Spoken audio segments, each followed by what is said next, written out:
हरे कृष्णा दोस्तों, कैसे हैं आप सब? ठीक ठाक, बढ़िया। चलो, बहुत अच्छी बात है, मैं भी अच्छी हूँ।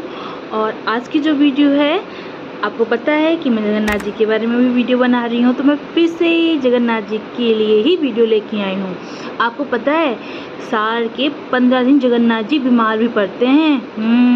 तो बीमार क्यों पड़ते हैं, उसी के बारे में वीडियो है। और आप ये मत सोचना, ओ माय गॉड, भगवान बीमार पड़ते हैं, ऐसा कैसे हो सकता है, ऐसा तो हो ही नहीं सकता। तो बेशक ऐसा नहीं हो सकता, बट ये भगवान जी की लीला है, इसलिए वो बीमार पड़ते हैं। और भगवान की इस लीला को ज्वाल लीला बोलते हैं। उसी के बारे में बात करेंगे कि वो क्यों बीमार पड़ते हैं, कब पड़ते हैं, क्या रीज़न है। और चलो फिर वीडियो में यही बात करेंगे, लेकिन उसके पहले वही पुराना काम करना है, वीडियो सब्सक्राइब करना है, नहीं यार, चैनल सब्सक्राइब करना है, ठीक है। वीडियो लाइक करनी है, शेयर करना है, कमेंट करना है, कर दिया करो। ज़्यादा कुछ नहीं, जय जगन्नाथ, हरे कृष्णा या जय श्री राम ऐसी कुछ लिख दिया करो, भगवान का नाम ही ले लिया करो, उद्धार होगा। चलो आओ वीडियो में देखते हैं क्या है। हिंदू परंपराओं में ज्येष्ठ पूर्णिमा का विशेष महत्व रहा है और ज्येष्ठ पूर्णिमा के दिन ही उड़ीसा में स्थित जगन्नाथपुरी में भगवान की, प्रभु जगन्नाथ की स्नान यात्रा निकाली जाती है। और इस स्नान यात्रा में उनके जो विग्रह हैं जो कि काष्ठ से बने हैं, और उनके भाई बहन के विग्रह जो कि काष्ठ से बने हुए हैं, उनको मंदिर से बाहर निकाला जाता है। जैसा कि नाम तो आपको पता ही होगा, भैया का नाम है बलभद्र एंड बहन का नाम है सुभद्रा जी। तो इन तीनों विग्रहों को मंदिर से बाहर निकाला जाता है और इस यात्रा को पहांडी यात्रा बोला जाता है या पहांडी पर्व कहा जाता है। उसमें भगवान के विग्रह को मंदिर के बाहर लाते हैं, वह स्नान कराते हैं। इसी विग्रहों को मंदिर से बाहर लाने के बाद सबसे पहले तो उन्हें सूती वस्त्र धारण कराए जाते हैं, व उनको बैठने के लिए पुष्प आसन बनाया जाता है, फूलों का उनके लिए आसन बनाया जाता है प्रभु के लिए, जगन्नाथ जी के लिए। फिर 108 स्वर्ण पात्रों में ठंडा कुएं का जल भर के उनको स्नान कराया जाता है और इस जल में चंदन भी मिक्स होता है और बहुत ठंडा होता है ये जल। शास्त्रों में इस बात को लेके ये कथा है कि प्रभु जगन्नाथ ने स्वयं जो महाराज थे इंद्रदुम्न, उनको आदेश दिया हुआ था कि वट वृक्ष के पास एक कुआं खुदवाओ और उसके कुएं से मेरा स्नान कराओ। उस स्नान के बाद प्रभु अस्वस्थ हो जाते हैं, वो बीमार पड़ जाते हैं। और उसके बाद उन्होंने ये भी बोला कि 15 दिन तक मेरा कोई दर्शन नहीं करेगा, मैं किसी को दर्शन नहीं करूँगा। ये जगन्नाथ प्रभु ने महाराज को आदेश दिया हुआ था कि ऐसा करके आपको करना है, और उसी चीज़ को ज्वाल लीला बोला गया है। अब देखो, भगवान तो बीमार नहीं पड़ सकते, लेकिन उनको ये लीला करनी है, ज्वाल लीला करनी होगी, तो उसके पीछे भी तो कोई ना कोई रीज़न होगा ना। तो कहा जाता है कि माता लक्ष्मी के साथ वो एकांतवास चाहते हैं कुछ टाइम के लिए, उनको कोई और डिस्टर्ब नहीं करे, वो सिर्फ माता लक्ष्मी के साथ रहेंगे, तो भी वो ये ज्वाल लीला करते हैं। प्रभु के अस्वस्थ होने के बाद प्रभु का दर्शन कोई नहीं कर सकता, लेकिन जो उनके निजी सेवक हैं और जो वैद्य वगैरह आते हैं प्रभु को दवाई देने के लिए, सिर्फ वही उनके दर्शन करते हैं, सिर्फ वही उनसे मिल सकते हैं। और इनको दायित्व गण बोला गया है। ये प्रभु के पास आते हैं, सुबह शाम उनकी सेवा करते हैं। वैद्य वगैरह जो आते हैं वो उनको जड़ी बूटी देते हैं ताकि प्रभु जल्दी से स्वस्थ हो जाएं और चले जाते हैं। प्रभु को ज़्यादा डिस्टर्ब नहीं किया जाता है। और इस लीला में कहा जाता है कि सच में जो प्रभु का विग्रह है उसका ताप बढ़ जाता है। और इस अवधि को, जिसमें वो 15 दिन के लिए बीमार पड़ते हैं, प्रभु जगन्नाथ बीमार पड़ते हैं, इस अवधि को अनवर्षर अवधि कहा जाता है।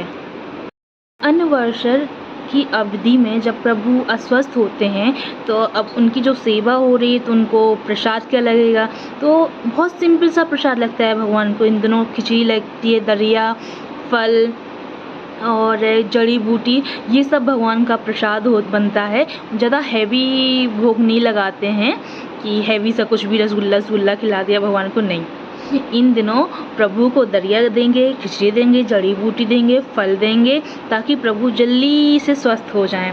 और जब प्रभु 15 दिनों के बाद स्वस्थ हो जाते हैं तो वो रथ पे बैठ के अपने भक्तों से मिलने के लिए निकलते हैं। उसी को रथ यात्रा बोलते हैं। स्नान के बाद प्रभु को गजवेश दिया जाता है। अब ये गजवेश क्यों दिया जाता है, इसके पीछे भी एक रीज़न है, और इसका रीज़न क्या है? इसका रीज़न खुद प्रभु के भक्ति ही हैं, क्योंकि भक्त प्रभु को जिस रूप में देखना चाहते हैं प्रभु उसी रूप में आ जाते हैं। तो कैसे, अब मैं बताती हूँ। प्रभु के एक भक्त हुए हैं जिनका नाम गणपति भट्ट था, जो कि कर्नाटक के थे। उन्होंने शास्त्रों में पढ़ा था कि जो भगवान होते हैं उनका बड़ा सा मस्तक होता है, बड़ा सा हेड होता है, लंबी सी नोज होती है, ठीक है, उनका एक दंत है, वो इस तरीके से उनकी छवि है। और उनका प्रकट हो चुका है कलयुग में, और इन पर ब्रह्म का जो कोई दर्शन कर लेगा वो मोक्ष को प्राप्त हो जाएगा।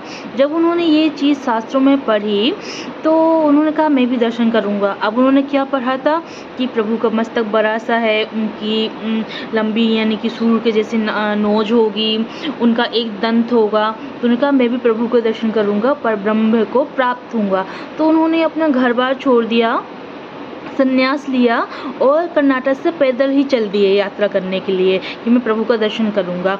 अब करते करते करते जैसे ही वो जगन्नाथ में 18 माला पे पहुँचे तो उन्होंने देखा कि जो जगन्नाथपुरी के लोग हैं वो प्रभु के दर्शन करके प्रसाद लेके वापस जा रहे हैं। तो उनको बहुत आश्चर्य हुआ कि ऐसा कैसे, प्रभु के दर्शन करने के बाद तो मोक्ष मिल जाता है, लेकिन ये लोग वापस क्यों जा रहे हैं। तो उन्होंने लोगों से पूछा कि आपको क्या प्रभु के दर्शन नहीं हुए हैं? तो उन्होंने कहा हुए। तो क्या आप लोग वापस क्यों जा रहे हो? अगर आपको प्रभु के दर्शन हो गए होते तब तो आपको मोक्ष मिल जाना चाहिए था, आप लोग वापस क्यों जा रहे हो? तो तब उसी समय प्रभु जगन्नाथ एक ब्राह्मण का वेश धर के आते हैं और गणपति भट्ट से कहते हैं कि जो प्रभु हैं, जगन्नाथ हैं, वो मोक्ष तो प्रदान करते ही करते हैं, साथ में अपने भक्तों की हर इच्छा की पूर्ति करते हैं। और ये जो भक्त हैं जिनको आप देख रहे हो कि ये प्रसाद ग्रहण करके वापस जा रहे हैं, ये वो इनकी इच्छा ही यही थी कि वो भगवान का प्रसाद लें और अपने घर को वापस चले जाएं, इसलिए वो अपने घर को वापस जा रहे हैं। इनमें से किसी की भी इच्छा नहीं थी कि वो मोक्ष को प्राप्त हों। तो गणपति भट्ट ने जब ये सुना तो उन्होंने कहा चलो ठीक है। अब वो आगे बढ़े, आगे चले, तो उन्होंने प्रभु के दर्शन किए, प्रभु जगन्नाथ जी के दर्शन किए।